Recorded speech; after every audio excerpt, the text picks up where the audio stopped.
Assalamu alaikum. Hello everyone, welcome back to my another video. In this video, how to extract image from Excel to a folder. Okay,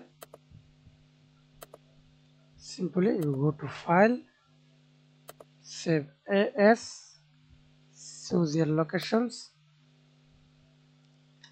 type your title. Example, I type extract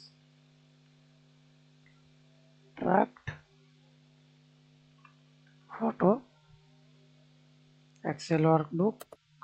Now find this web page. Click here, enter workbook or selection sheet. I click selection sheet.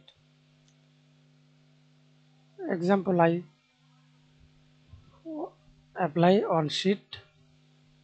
You apply full sheet for enter workbook. Okay, I apply this selection sheet. Click save, publish. See this extract photo. Open this. Now see this automatically extract all photo.